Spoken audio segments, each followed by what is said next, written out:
તો હાલ છે ને થાઈલેન્ડ અને કંબોડિયા વચ્ચે સંઘર્ષ ચાલી રહ્યો છે અને આ સંઘર્ષનું મુખ્ય કારણ છે 900 વર્ષ જૂનું શિવ મંદિર. હવે બંને દેશો બુદ્ધિસ્ટ કન્ટ્રી છે અને તેમ છતાં શિવ મંદિર માટે ઝઘડો કરી રહી છે. તો કે મિત્રો, કંબોડિયા અને થાઈલેન્ડ વચ્ચેનો જે સીમા વિવાદ છે ને એ 118 વર્ષ જૂનો છે, જે પ્રીવિયર મંદિર અને આજુબાજુના ક્ષેત્રને લઈને છે. હવે કંબોડિયામાં છે ને મિત્રો, તે વખતે ફ્રાન્સનું શાસન હતું અને 1907માં 817 કિલોમીટરની એક લાંબી લાઈન ખેંચી નાખવામાં આવી અને થાઈલેન્ડે આનો વિરોધ કર્યો, કારણ કે પ્રીવિયર નામનો જે ઐતિહાસિક મંદિર છે તે કંબોડિયાના હિસ્સામાં દેખાડવામાં આવ્યો. તો મિત્રો, કંબોડિયા જે 1959માં આ મામલાને આંતરરાષ્ટ્રીય અદાલતમાં લઈ ગયો અને 1962માં આંતરરાષ્ટ્રીય અદાલતે ફેસલો સંભળાવ્યો કે આ ઐતિહાસિક મંદિર છે ને એ કંબોડિયાનો છે. તો મિત્રો, થાઈલેન્ડે આનો સ્વીકાર કરી લીધો, પરંતુ આજુબાજુની જે જમીન છે એનો વિવાદ તો મિત્રો ચાલુ જ રહ્યો.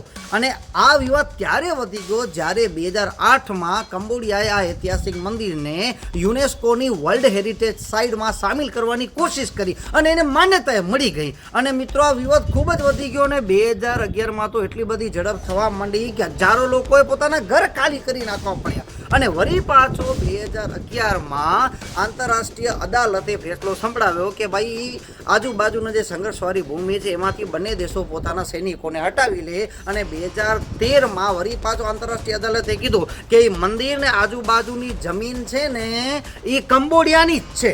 પરંતુ મિત્રો, હજી સુધી આ મામલો પૂરો થયો નથી, હજી યુદ્ધ ચાલી રહ્યું છે.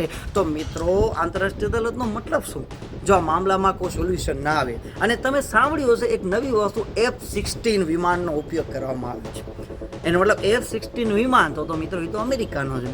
એની માર્કેટ વેલ્યુ હમણાં ડાઉન થઈ ગઈ છે અને વળી પાછો એ માર્કેટને અપ કરવા માટે આ F-16 વિમાનની વાતો મિત્રો ઉડતી થઈ ગઈ છે. એનો મતલબ 100% આનામાં અન્ય કોઈ દેશનો પણ મિત્રો હાથ હોઈ શકે છે.